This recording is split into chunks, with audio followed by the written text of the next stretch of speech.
everyone, it's Shel from Paper Rock TO Studio, and today I'm sharing with you a tag with a nature theme that I made for the challenge at the Tag It Tuesday Facebook group. This is a group you can join, and every month there's a challenge, and this month it's nature. I figure that's anything having to do with plants or animals, anything like that. So what I'm doing is my basically tags from the desk where I use my big tub of stuff that hasn't, it's scraps and bits and bobs that haven't been used, and it's just sitting there needing to be used. And so I'm going through it and I'm looking for things that I can use on my tag.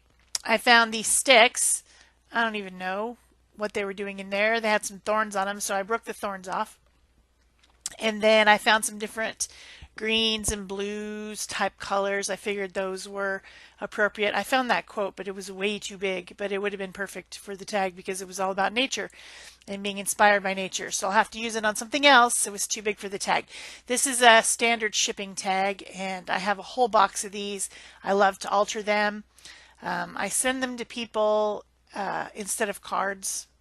I have a tag book that I made that I put the tags in. I like to swap them. They're fun. They're also great for if you're going to an event, you can hand them out as business cards by putting your information on the back. Things like that. They're fun. They're useful.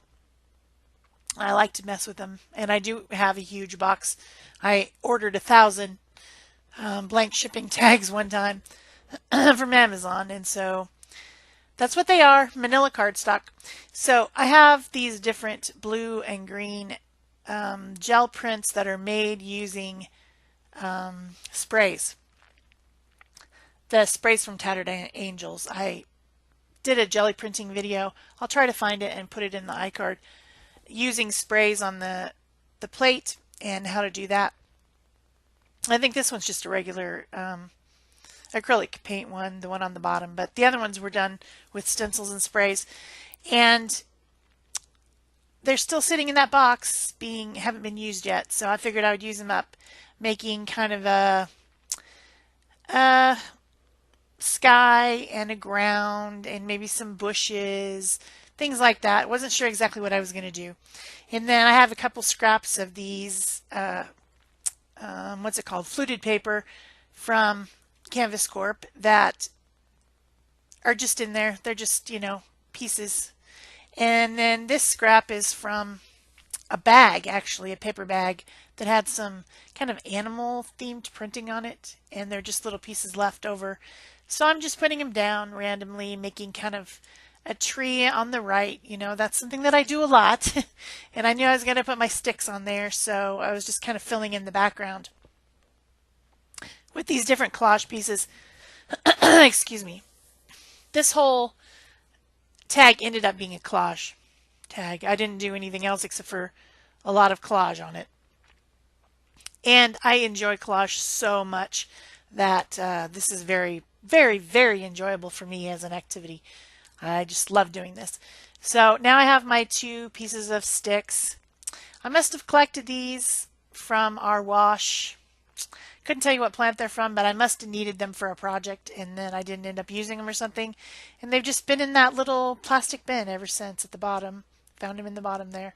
So I'm using tacky glue to glue them down. It'll dry clear. Right now it's white, but it'll dry clear. And then I found this bird that was in the bin, and I think someone sent me that. I'm thinking real hard, and I think that it was Eva LeVay from Eva LeVay Arts who sent me that, and I think it's a die cut, and she might have used it's got some shimmery paint on it, so she might have maybe used some of the vivid paint on it. I'm not sure, but anyway, it's kind of silvers and blues, and I thought it was cute, so I decided to use it. I like birds. I like to watch the birds out my window, so I don't think I have a silver blue bird, but anyway, I've got a lot of different types of green paper. These are different jelly prints, and I don't know, there's some green on black there. I think Peg Robinson sent me that at one point. Just different papers that were in the bin, and I'm cutting out little leaf shapes, trying to get a variety of colors, variety of patterns, so that I will have, you guessed it, variety of leaves. Then I'm applying these using some fluid matte medium. The matte medium that I used at the beginning was my gel matte medium because it helps me stick down things that are different layers, different thicknesses. Now I can go ahead and use the fluid, kind of a similar to Mod Podge or something like that, but it's the Liquitex matte fluid medium that I like. And it dries to a matte finish, so I don't have to worry about different areas being shiny, different areas being flat. It's all going to end up being flat. So I'm adding my leaves in clusters because that's kind of how they grow. I don't have a whole abundance of branches here because I've just got the two little sticks, but I'm kind of giving the impression that there's branches by adding some in clusters of 3 or 5. I generally don't enjoy even numbers on anything. I like to have 3, 5, 7. So I'm putting them in those type of clusters. I do have this really light, almost yellow green that reminds me of the sun shining on the leaves. And so it's the one that has the most contrast. And there's some dark green, some medium green, some kind of a gray green color. And it really looks like a nice little sapling or something coming out of the ground with a cloudy sky behind it. And maybe there's some other plants around it in the background, a bigger tree. And it looks like nature. I think it looks a lot like nature. So I'm enjoying doing it. And I would say that I am inspired by nature in my art more than anything else. Really love to look at the way the sun shines on colors and the sparkles that it creates and the different colors of the sky. Clouds fascinate me. I don't know, I just love all of it.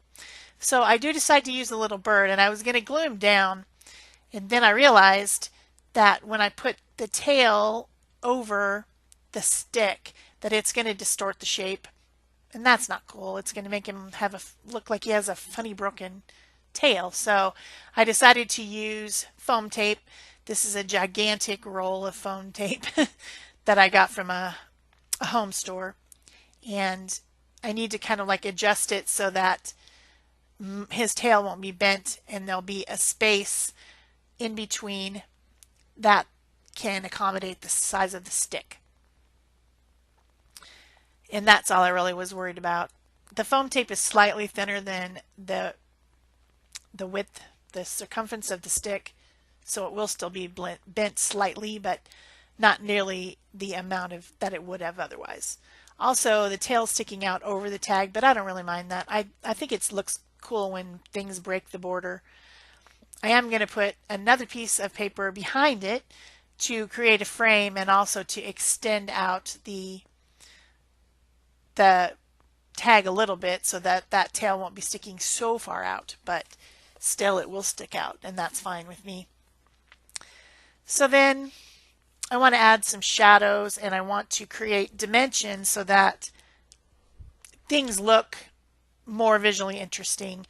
The silvery blue color of the bird is really blending into the background, and I need it to stand out more. So I'm using my Stabilo All pencil, which is a highly water reactive black pencil. Thought about using a brown, but I decided that I really needed the contrast between the bird and the background. So I'm using the black. And I'm also adding it in his body a little bit, like where I can see that there should be feathers and a wing. Add a little shadow there as well. I'm blending it with my water barrel brush so that it's not such a harsh line and it's floated out into the background and eventually comes to nothing, like a shadow would. Shadows, well, sometimes shadows have a hard edge, but other times they're just kind of a general idea of something being in front of something else. Then I also do the same with the leaves to give them a little bit more dimension and visual interest. I really love this pencil. I just ordered a new one from Amazon and it came broken, so I had to send it back. Why would they put a pencil in a bag? Like, like a sack and mail it. It's like a plastic sack. Folded over at the top, basically. That was their envelope. Instead of putting it in a box or a padded envelope or putting it in with something else that I ordered at the same time. Yeah, silly. Very silly. So I've got this short one for now. Eventually it'll be sharpened away. So then, of course, got to get out the white Posca pen, add the highlights, because if I'm going to add shadows, I'm going to add highlights, because that's just what I do. And I usually do it with the white Posca pen, so some of you will giggle and tease me about the pen and how I use it all the time, but that's just the way it is. And let's see. Do I do anything else? I don't think I do. I think that's pretty much it. This is going to be a short video, shorter than my usual 20 minutes. So then I get a piece of bluish grayish cardstock and glue my tag to that, creating a border around the edge and trimming it down so that it fits. And then I just have some fibers. I have a sari ribbon and some weird bluish yarn type stuff to add to the tag, and that's it. It will be complete. So thank you very much for watching. If you like this video, please remember to give me a thumbs up, leave me a comment so I know you were here. Subscribe if you haven't already, turn on your notifications, and of course share if you want to. And be sure to go check out the Tag It Tuesday Facebook group. If you like to make altered tags, you can join in and share your pictures there. So that's it for me. Thanks. Bye-bye.